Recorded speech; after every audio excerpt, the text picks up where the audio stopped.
Welcome to Soundtrack Your Life, a podcast about soundtracks, music, and movies.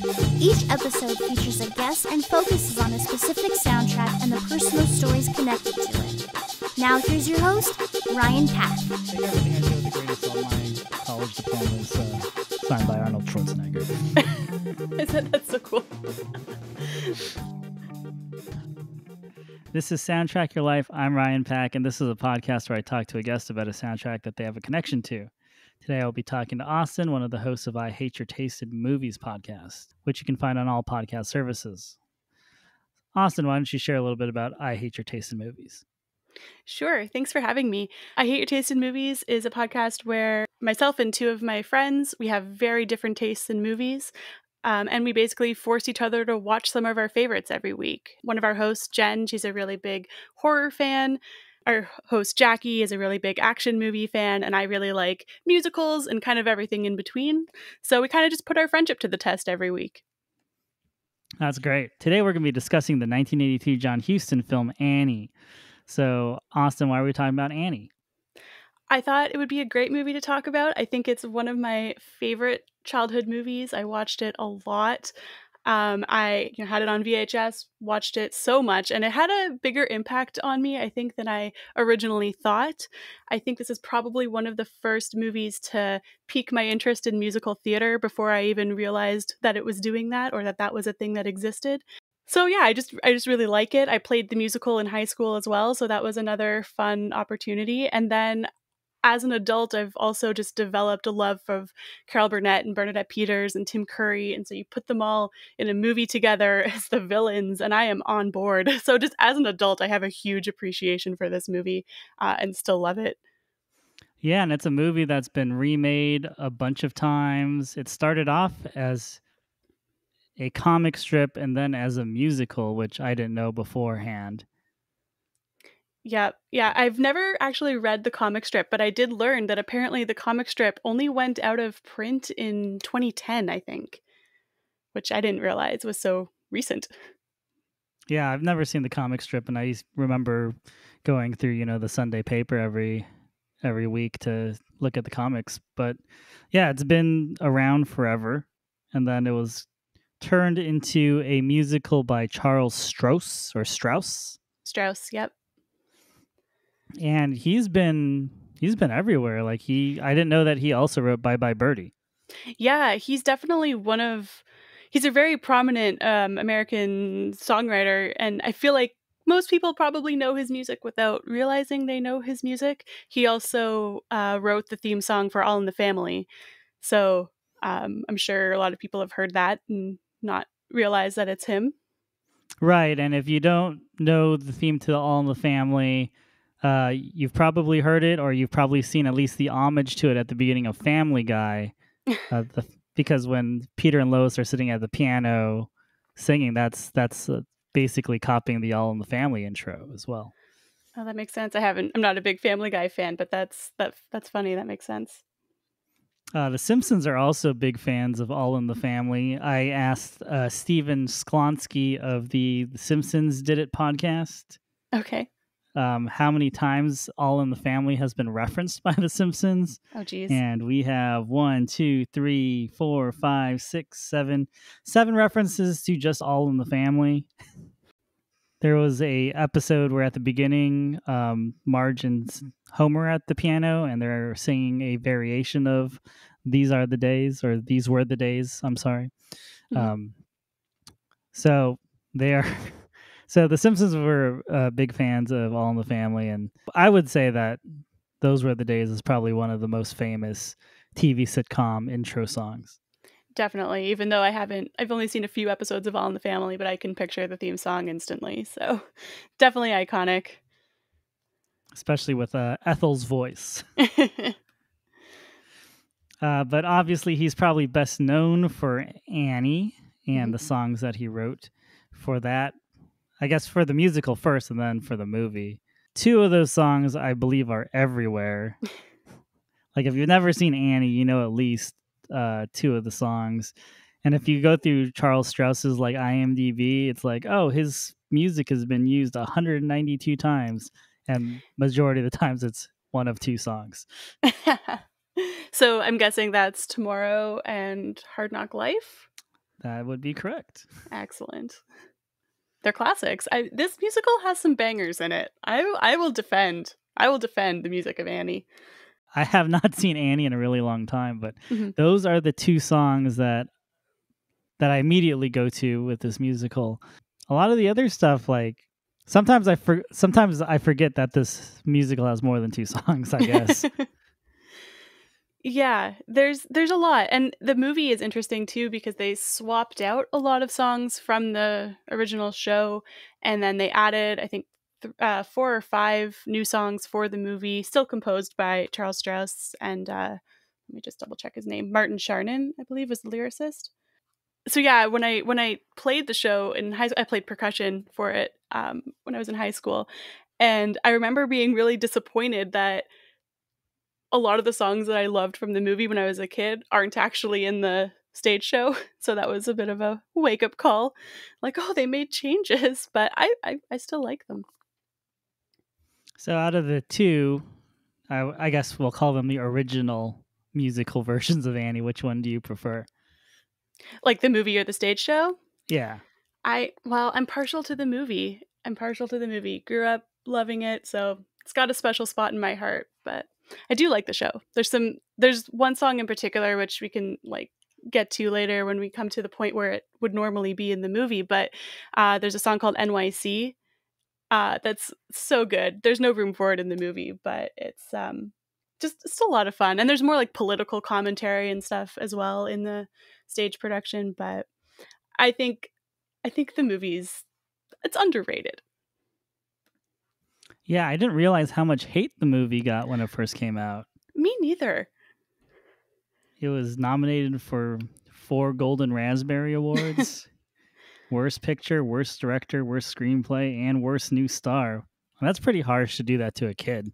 Exactly. It seems really harsh in general. I know that I'm not objective with this movie at all. So I know that I give it a lot of benefit of the doubt there where maybe I shouldn't, but I don't understand what makes it that terrible. Truly. My experiences with the movie are through a very uncritical lens. You know, it was at a time where I wasn't worried about or wasn't, I guess interested in like, who's directing and who's writing the music. I enjoyed the movie for what it is, just, a fun kind of campy musical film. Yeah. And then obviously, like, it is really hard to get Tomorrow and Hard Knock Life and Easy Street out of your head once you hear them. Yeah.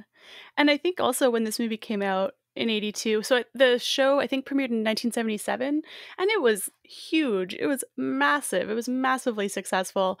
There's a whole generation of girls who grew up idolizing Andrea McArdle, who was the original Annie, and like it was massive. So this came at a time when it was definitely there's maybe a lot of expectations on it, I guess, and then for them to make so many changes. And I have heard I've heard people say that it was very overproduced. I don't really know what they would mean by that, but I know they made a lot of changes at the last minute. They did a lot of reshoots.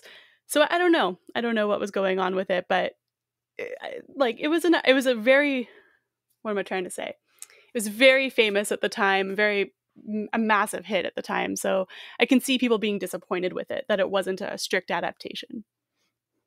I like that Roger Ebert gave it 3 stars, but said that it is not about anything, but I sort of enjoyed the movie. I feel like that's a good way to describe it. I guess, but I feel like that's how a lot of musicals are. Like, there's not a ton of story because you've got to fit in all these songs. Yeah. You're right. It can totally depend on how much emphasis is put on the song and dance numbers, and then that doesn't always translate as well to movies. And I think this movie in particular padded that a lot with the whole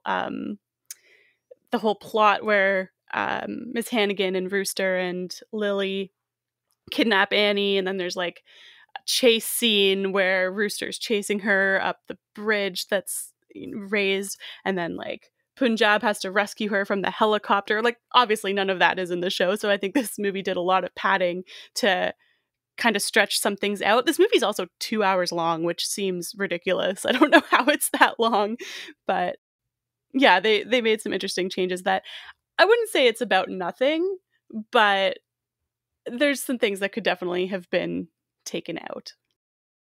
Yeah, it's a pretty stacked cast, and I found it very odd that John Huston directed this film. Mm-hmm. Like I said, one of those details that, you don't think about as a kid when you're watching a movie, like who directed this and what else have they done? Yeah, I mean, this is what I associate with him now. Like, I'm not super well versed in John Huston, to be honest, which is probably embarrassing because I know he's very prolific, but to me, he directed Annie. I kind of see him as more of a dramatic director, all the way from Maltese Falcon and Red Badge of Courage, which is a book I read in high school, Moby Dick. Mm-hmm. I mean, I'll admit I probably have only seen John Huston films because I went to film school. Right. But, he's kind of known for kind of being more of a big dramatic director and also the father of Angelica. Oh, of course, yes. But like his Wikipedia picture is like him in a cowboy hat with like a cigar. Yeah, he doesn't look like the type that would be directing Annie. And he's also been married 5 times. All right. No judgment, but it's there on the Wikipedia page. So this is like very late in his career. Like he's Maltese Falcon was in 1941. Annie was in 1982. So this is 40 years into his directorial career. So, a very, very strange left turn at the end of a career. Yeah. And you say stacked cast. It really is. And again, like I mentioned at the beginning, I don't think I really appreciated the cast until I was an adult and kind of came to all of these actors separately outside of this movie. I'm obsessed with Carol Burnett. I love the Carol Burnett show. It's comfort food.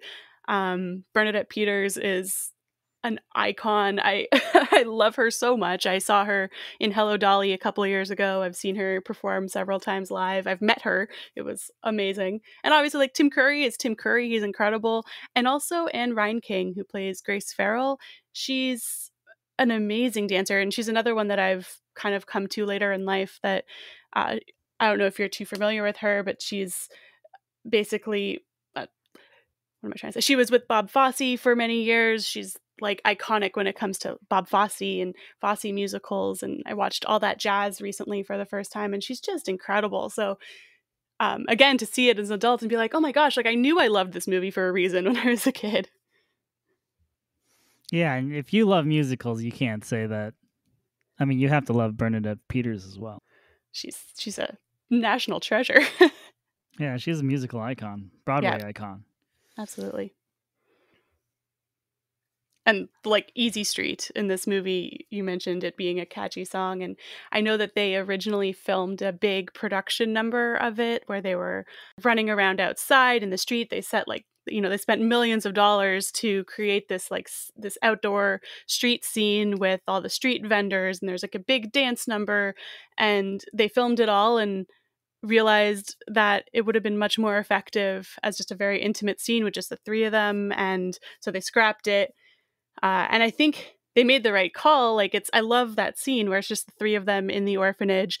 They've just plotted how to get Oliver Warbucks' money, how to get Annie back. And it's so great. I notice new things about that scene every time. It's embarrassing, actually, how often I go back and watch Easy Street just on YouTube. It's just so fun. I love every choice about it. But I do wish I got to see the original large-scale musical production number that they had filmed. I would have loved to see Annie before it became a film, and just to see how it was on Broadway. Like, for me, it's hard to distance now the musical from the movie. Yeah. Because I saw the movie first.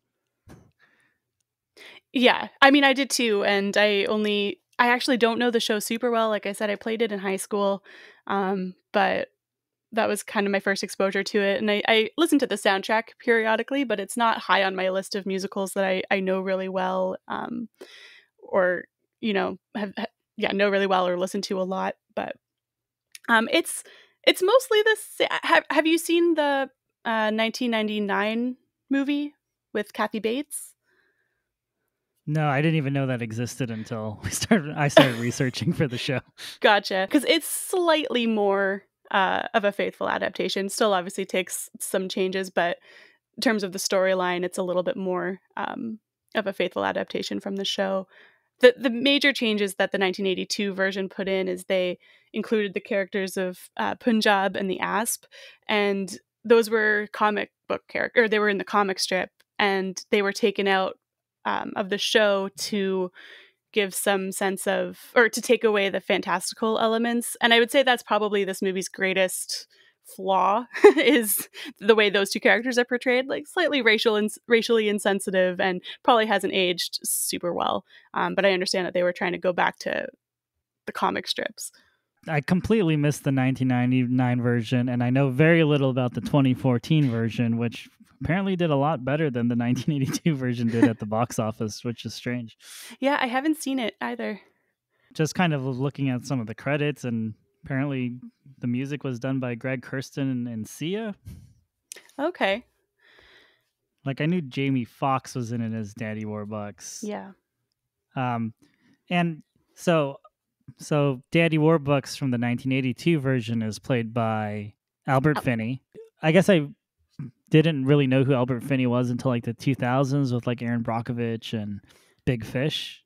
Oh, yes. Yep. For our Christmas episode, we did the 1970 version of Scrooge, which is also a musical. Mm-hmm. And that starred Albert Finney, and I was like, oh, he can sing? And then I realized he's also Daddy Warbucks and Annie, so it's like, oh, like he definitely has this theater side to him that I never really thought about, because I only know of him as like the dad from Big Fish. Right. And just kind of this like grumpy old man. I mean, I guess that works for Oliver Warbucks, grumpy old man. Yeah, but but he's a singing grumpy old man. Singing and tap dancing, and yeah. And I think that's kind of what got my gears turning about like what else Charles Strouse did, because Scrooge has a bunch of songs, or the guy who wrote all the songs for Scrooge also did like Willy Wonka and the Chocolate Factory, or Charlie and the Chocolate Factory, sorry. Right. Or is it Willy Wonka? Is the movie Willy Wonka and the Chocolate Factory? I always get the two mixed up. I literally was asking my co-host Jen about that yesterday. I couldn't remember which one was which. Whoops.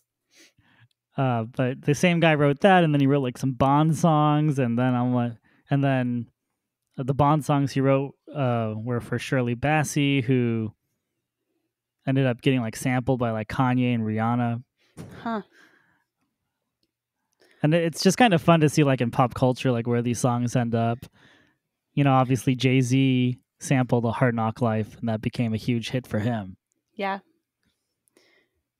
Yeah, it's kind of funny to think of Charles Strouse, collaborating with Jay-Z. I mean, collaboration, I don't know how much of that went into that, but he got credit for that, and that was like Grammy winning, Grammy nominated, so.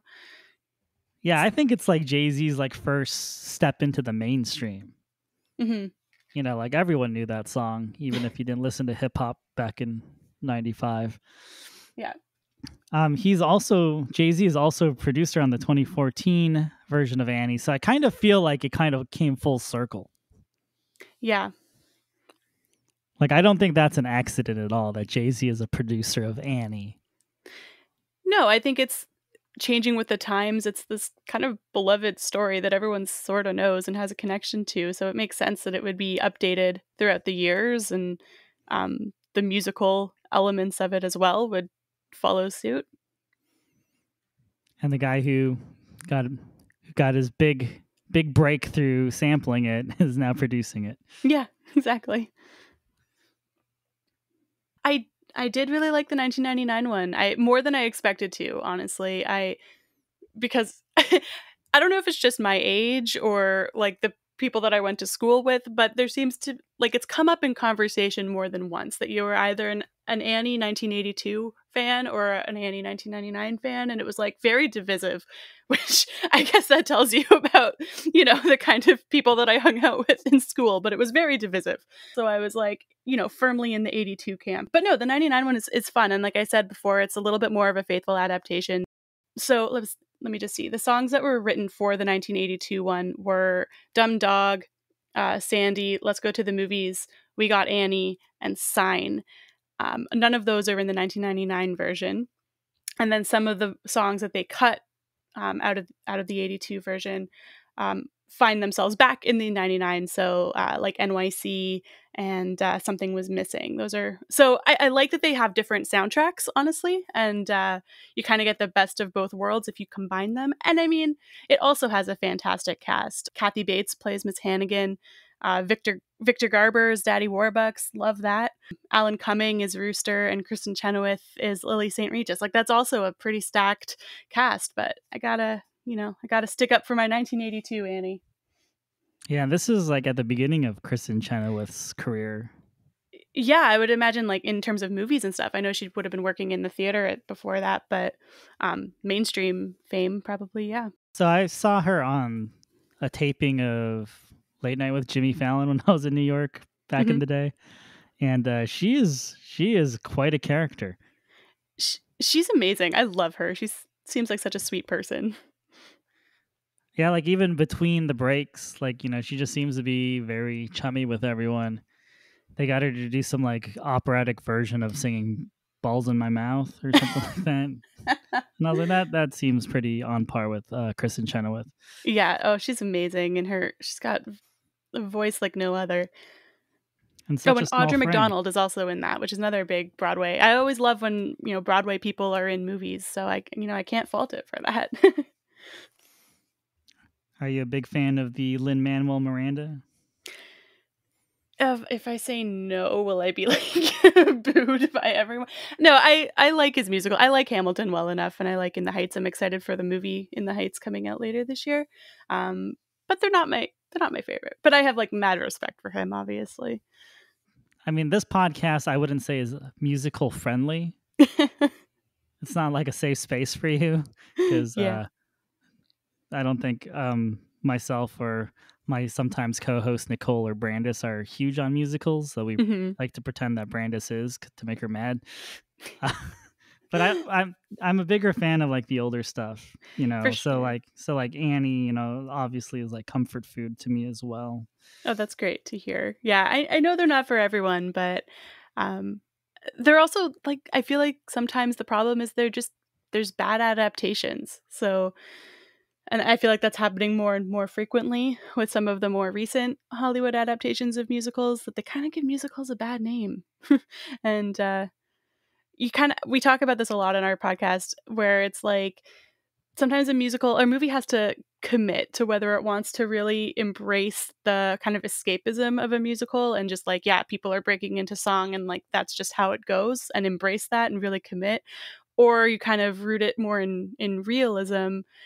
And I feel like that's when things sort of start to break down.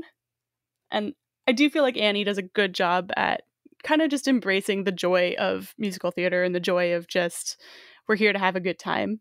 And it's not too focused on being real, or like I'm thinking of Les Mis specifically when I say that, but a lot of musicals that kind of get those adaptations where it's like, well, have fun with it at least. Like, it is a musical at the end of the day. Right.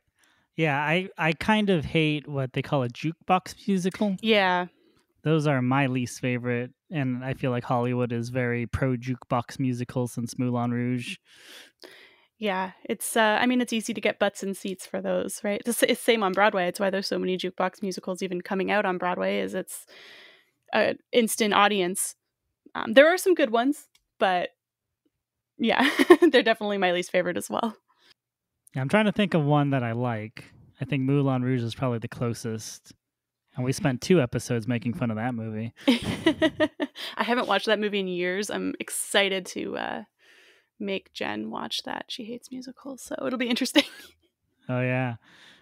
That'll be a fun one. Because I feel like that movie's already pretty divisive, whether you like musicals or not. That's another one where I listened to the soundtrack a lot as a kid. And so, like, love the soundtrack maybe more than I love the movie, but yeah, I could see that. It's a good mix of music. I mean, Baz Luhrmann is very good at that. It's just whether It's whether you like him as a director or not. Yeah, exactly. So it's interesting that you're talking about, kind of the realism in musicals and, how they integrate music. So what is a movie like Purple Rain? Do you consider that a musical? You know what? I haven't actually seen it. Oh, I'm so you should sorry. see. No, it's okay. You should see it. I think I it would be know. fun for you guys to do for the podcast. Not Yeah. that you guys need outside No, suggestions, but we do always. Like I was saying, like there's not always very many good movie musicals. So, and I have big blind spots, especially when it comes to some of the older like MGM musicals. So, always looking for suggestions and broadening my own horizons with that, because I can't come in here saying I love movie musicals and then haven't seen all kinds of classics. So it's a work in progress. well, that's it's the reason you have a podcast, so you can kind of have that excuse to go and force your friends to watch these movies. Yeah, exactly. But yeah, I think like everything really kind of. We recently talked about the movie Once, where it's like I wasn't sure if this really constitutes a musical, because it's just kind of music is a part of it, and it's about musicians living their life, and like is this like the music is very organic and um not like musical theater type music. So, and it doesn't serve the plot in any real way. So I was curious as to like whether people would consider that a musical. I don't know if that's sort of what you're getting at, but yeah, I think at the end of the day they are musicals. If music is an important element of the story and of the movie itself, then yeah, it's totally a musical. Yeah, I believe Once is a musical. Yeah. I think my sister said it's a musical for people who don't like musicals. Yes, I have seen that floating around. I think that's fair. I feel bad when we were talking about the stacked cast that it doesn't seem like Aileen Quinn has done a whole lot outside of this movie. Yeah, that's true. Pulling up her IMDb, yeah. And perhaps that maybe part of it was choice. Maybe she didn't want to get sucked into the Hollywood machine, or maybe her parents didn't want her to, but yeah, kind of looks like if I'm not mistaken, she was in the Broadway production as an orphan at one point. I could be mistaken on that. It kind of looks like she did a couple of things as a kid and then just sort of grew up and didn't really stick with it. Didn't really stick with show business. She's done a couple things in the last few years, but I thought she was great in this, though, honestly. I know child actors can be hit or miss and can be a bit overwhelming, but I thought she struck a good balance, honestly. Yeah, I think it's ironic that she, I believe, was an understudy for the orphans, but specifically not Annie on Broadway. And then she got casted as Annie in the Hollywood version of Annie. Yeah, beating out thousands of girls. Like, again, like this was a massive phenomenon at this time. Like, so many people auditioned. So when I was in, I believe it was 4th grade, we were in health class, which I guess is kind of pre-sex ed because I'm only in 4th grade. And Aileen Quinn was in one of the educational videos as an adult. Oh, interesting. And she was like, "Hey, I'm Aileen Quinn. You might remember me as little orphan Annie from Annie, but now I'm a woman." And how did this happen? Puberty. And it was like, and even at like age 8, I was like, this is super uncomfortable. Yeah, that's an odd choice. And I think there was like some, second or third run of Annie on Broadway. So like, I think at the end of it, she was like with a bunch of like other Annies and Annie understudies that were still kids, and was like, soon these other Annies will grow up to be adults like me. And it was like, I don't know what you're doing to my brain. This is weird. It's horrifying. That's not a crossover we needed. Yeah, I was like, this is not okay. But it's like, but I didn't even think about that until, I started researching the story, and I was like, or researching, talking about this version of Annie, and I was like, oh, I wonder if Aileen Quinn did anything since then. And even though it doesn't pop up on Wikipedia, I was like, oh, now I'm remembering this educational video from 4th grade. Just unlocked some memories you didn't know were there. Yeah, it was kind of terrifying. But I mean, I'm glad that, she went her own way. Like, not everyone is cut out for the Hollywood machine. Yeah, exactly. I hope being nominated for a Razzie wasn't what did it. Yeah, I hope it didn't destroy her confidence at That's the age awful. of 8 or whatever. I mean, I thought overall all the orphans in this movie are kind of incredible when it comes to, like, again, what is the saying? Like, never work with like kids and animals, and this movie's got both of them in abundance. And but I feel like they were really talented. And I mean, like kids singing, it's mostly just screaming, fair enough, but like the gymnasts, like there's a lot of acrobatics in here. Like I am impressed with all these kids. And I feel like some of the songs like Hard Knock Life and maybe like they sound good. And you don't always get that. Yeah, and she even had to perform this stuff on like the Tonight Show with Johnny Carson. Mm. She's credited with being on the show and performing Sandy, Maybe, I Don't Need Anything But Oh wow. You, and Tomorrow.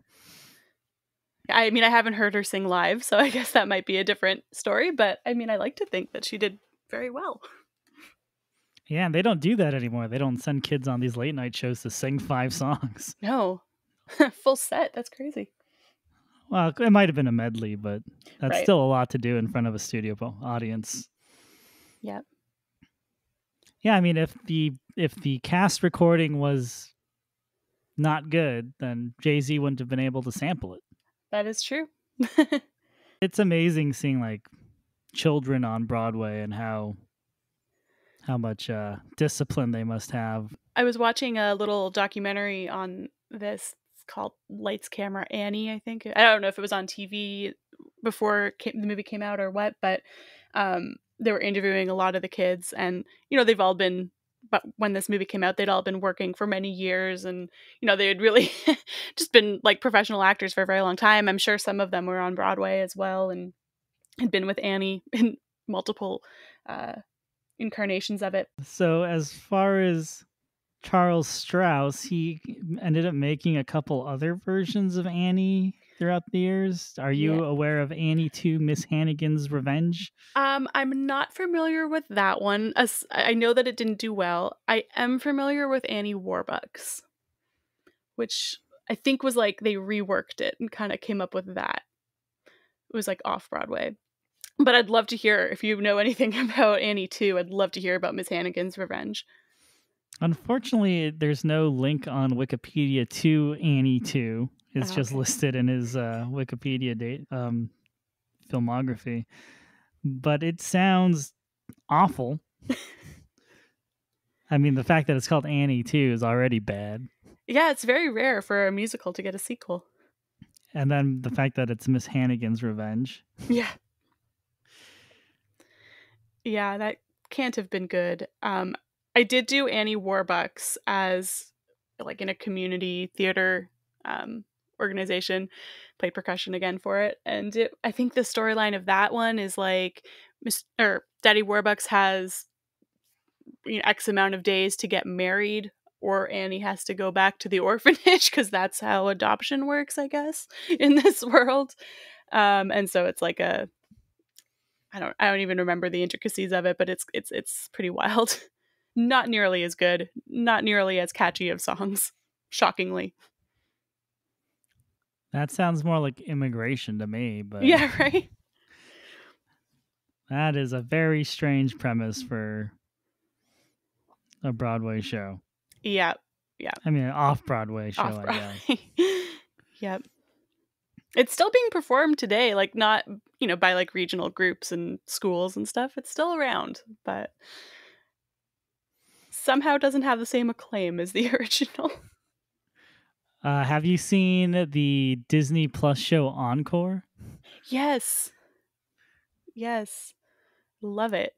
That pilot episode is I think it's a group in San Diego that's doing a production of Annie. That's right. Yeah, it's been a long time since I watched that. I should rewatch that. And it is very strange to see a full-grown adult being little orphan Annie. Yep. I think we just kind of watched that show because at the beginning of Disney Plus, there wasn't a whole lot of original programming. Mm-hmm. And so we're like, we'll give it a shot. I was like, this is actually really interesting because it's it's a reality show that, I mean, I guess it's like all reality shows where you kind of need to like come up with storylines that you can find throughout it. But you know, it's very like wholesome and Yeah. uplifting. Yeah. I mean, I get a little like sappy about that kind of stuff where it's like, you know, whether it's music or drama or whatever it is, like when the arts have that much of an effect on you, even if you don't go into the field, you know, it just kind of goes to show the importance of theater, of music, of drama, of whatever it is. I don't know. So that was kind of my takeaway from that show, seeing all these adults who there were a couple that had pursued their art, but you know, most of them were just working average jobs, and to see them all come back and perform this musical that they performed in high school and like the impact that it had on them, like that was really touching to me. I'm a bit of a sap like that. Through all my cynicism and hating on musicals, I was like, actually, this is pretty entertaining. Though I don't think we like it when it's like a newer cast, like, oh, we graduated high school 5 years ago. I think we all find those episodes to be a little on the boring side. Yeah, for sure. Though, so I'm in the LA area, and they did an episode on a high school that's like down the street from where we live. Oh, cool. So we were like super curious. I didn't grow up here, but you know, it's just like, oh, I know where that high school is. We watched that episode. I was like, oh, maybe we don't want our kids going to this high school because it doesn't seem like anyone's doing anything from this cast of people. Oh man. Not to be mean, but you know. Yeah. No, but that's a fun show. I hope there's another season. I hope so. Yeah, I haven't heard anything. I want to know how they find these high schools, and you know, they always show like a clip of the musical from back in the day. Mm-hmm. And I wonder like how they do casting calls for it. Yeah, it would take a lot of coordination and planning to get that right. To get Like, do you just have a bunch of bored theater teachers who are like, I'll just send in this tape and see what happens?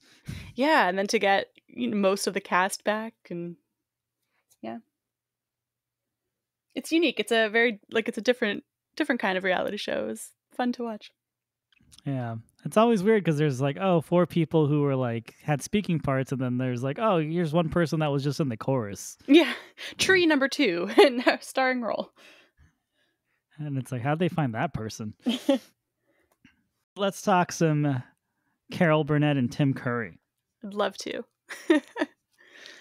So, I believe you're a little bit younger than me. So how did you stumble across Carol Burnett? She's probably like old timey even for me. Yeah, I know. I don't know. I think I just, well, this movie obviously was my first introduction to her. And then I don't know when I started watching the Carol Burnett show. I must have watched it a couple times with my parents if it was like on TV in passing.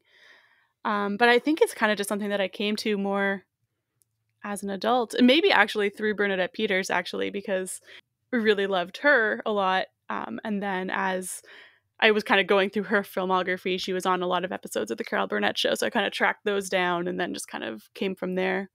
But yeah, I just think Carol Burnett is a joy. I've seen her as well. She came to Toronto a couple years ago and did a live show, a question and answer period. It was great. I have her book. She's such a joy. Every choice she makes in this movie is iconic. It is perfect. I love it. No, she is absolutely amazing in this film. I'm glad that she didn't get nominated for any Razzies because that would be a crime. I think she got nominated for a Golden Globe, didn't she? So that's something. I may have made that up. I'm sorry. I thought I read that. I will double check. I've been reading a lot of trivia lately. It's possible I have. Well, if not, she should have gotten one. Right? I agree. Give her all the awards. No, where has Tim Curry gone? I feel like he was everywhere, and then he just disappeared one day. Yeah. I know I don't think he's doing too well these days. I think he recently had a stroke, if that's not mistaken. Oh, no. But I know he's another national treasure. I have heard that you can tell a lot about a person by what they know Tim Curry from. And so I feel like it's like for me, it's Annie and Rocky Horror. So I feel like that sums me up pretty well. I would say Muppets. Yeah. I think that's the big one for me. What else was he in? Yeah, Muppets Treasure Island is probably the biggest one for me with Tim Curry. Oh, he was on Dinosaurs? I had no idea. I feel like he's at the point in his career, or like has been for the last 20 years or so, where he just kind of does whatever he wants, whatever's going to make him happy, he just does. So he pops up in the most random places. Oh, yeah, he was in a lot of things. Mm-hmm. Yeah, so probably the biggest thing for me was the Muppets, and then being the concierge in Home Alone 2. Oh, yeah, of course. But yeah, he just seemed to be everywhere in like the 80s to early 90s. Yeah. No, he's great. And I love his depiction of Rooster in this movie. He said that he was inspired because Rooster's very like squirmy, like he squirms a lot physically. And so he said he was inspired by this. He was doing a play in London, I think, and there was a stagehand who just kind of had those mannerisms, and so he just started doing that for John Huston, and he was like, yes, exactly, do that. So that's kind of where that came from. And he's just so smarmy. I love it. Right. That's kind of his signature thing, right? Just kind of, even as a concierge at a hotel in New York. So speaking of Rocky Horror, have you ever seen the soundtrack performed, or have you only gone to screenings?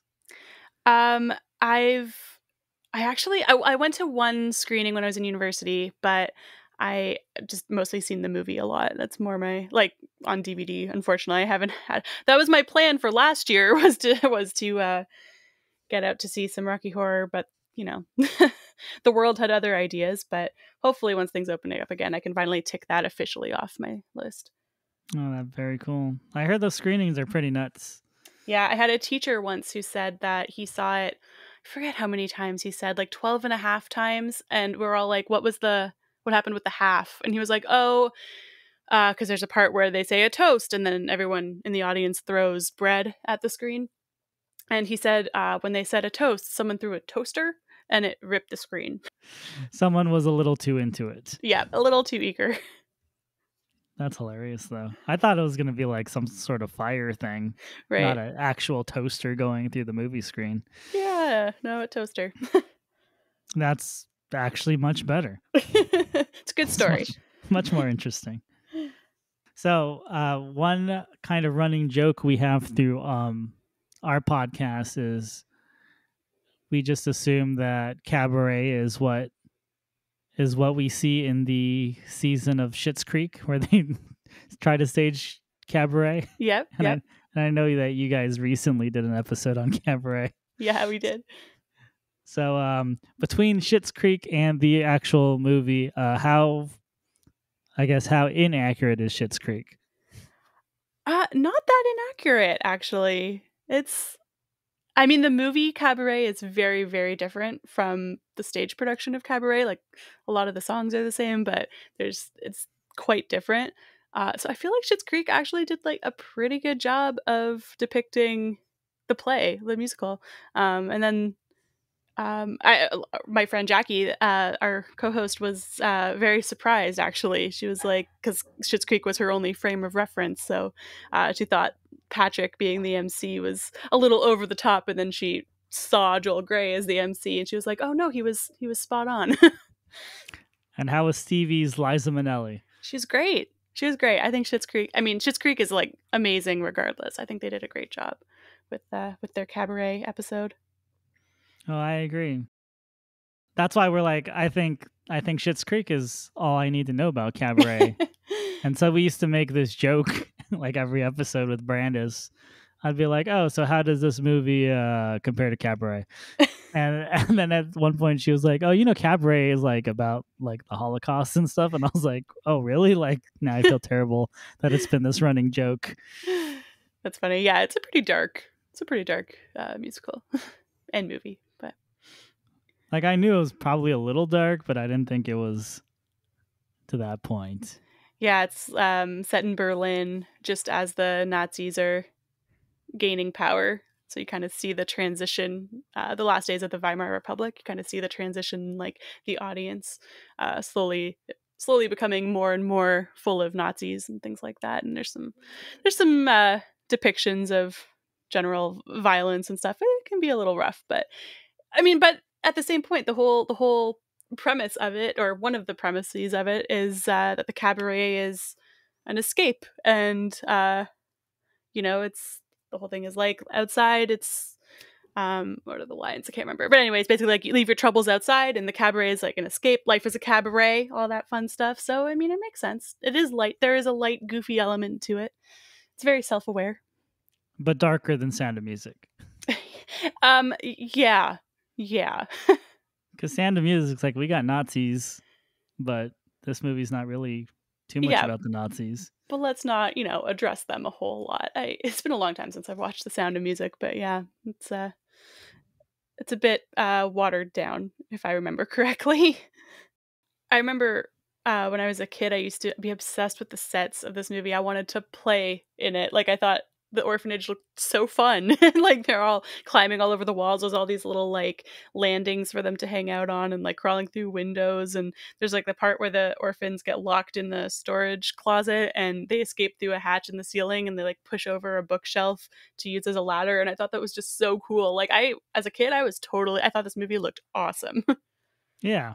And obviously most homes, or well, not that you've hung out in an orphanage, I would hope not, but places, they have to build these sets to have these things. You can't find that in a regular house. Right. So obviously it looks awesome. Yep. Like all those movies with, the library bookcase where if you push it, it spins around and puts you in a different room. Like, yeah, all that stuff looked amazing when we were kids. And I think that's part of it too, is that at the end of the day, it's a kid's movie. And so I feel like it's very, for me as a kid, it's funny because I definitely would have been in the age demographic to have loved the 1999 version. Like, I was born in 91. So I feel like I was right in the demographic for that Disney version. But nope, this one's the one that stole my heart. And at the end of the day, it's a kid's movie, but they sanitized a lot of the sort of political commentary that was in the show. And I didn't know any of that was there until I was an adult, so. Yeah. Have you seen the musical version of American in Paris? No. So are you familiar with the Gene Kelly movie version? A little bit. I saw it a very, very long time ago. No need to rewatch it. It's okay. But we went to go see the musical version. Mm-hmm. And the musical version is like 100 times more like political and dramatic. Yeah. I was very surprised because the movie version is very like light and fluffy. Yeah. Yeah, I think that happens a lot with things getting... I think like stage shows... Well, American in Paris... Sorry, I just had like three thoughts all at once. Because that was the first stage production of An American in Paris, right? It would never actually been mounted on the stage, if I'm remembering that correctly. So it's interesting that that there was so much left out of the movie, I guess. But I think like Broadway can handle darker subject matter in ways that movies can't. Like, not in a better or worse way, just they're always handled differently. And especially with older films, especially adaptations, like I can see things definitely getting sanitized to fit a Hollywood audience. They don't want to hear about politics in a children's movie, right? Like Annie. Exactly. Yeah, there was a whole thing about Hoover, like Herbert Hoover, and there was a song called Hooverville about all the people living in the streets, and doesn't appear in this version. I don't even know where that would fit. Yeah, it's towards the beginning in the stage version, and there's a little bit of it in the 1999 version. Like you see a little bit of the kind of scene setting. I can't remember if the song is in it, but there's a little bit of that depiction. But I don't think it would have fit with this one, especially since the changes that they did make, it's not really about the outside world a whole lot. Thank you so much, Austin, for coming on and dealing with my technical difficulties. Oh, no problem. Thanks so much for having me. It was a lot of fun. I'm always happy to talk about Annie. We actually recorded an episode on it before we released our first episode, and like the audio quality was really bad and we hadn't figured out our flow at all, so we never released it. So I feel like I wasted a great movie on not having our shit together. Pardon my language. So it was great to come in and talk about it. It's one of my favorites. Well, I'm glad you got to talk about it here. If you have any other musicals that you'd love to talk about, please let me know. Sure. So how often does I Hate Your Taste in Movies come out? Yeah, we release new episodes every week, every Tuesday. And like you said it before, you can find it anywhere you get your podcasts. So check out I Hate Your Taste in Movies. It's a really fun podcast. I love hearing Austin and her friends chatting about movies. Thanks. So check that out. And thanks again, Austin. Thank you. Thanks for joining us this week on Soundtrack Your Life. Make sure to visit our website, soundtrackyourlife.net, where you can subscribe to the show on Apple Podcasts or Spotify. While you're at it, if you found value in the show, we'd appreciate a rating. Or if you'd simply tell a friend about the show, that would help us out too.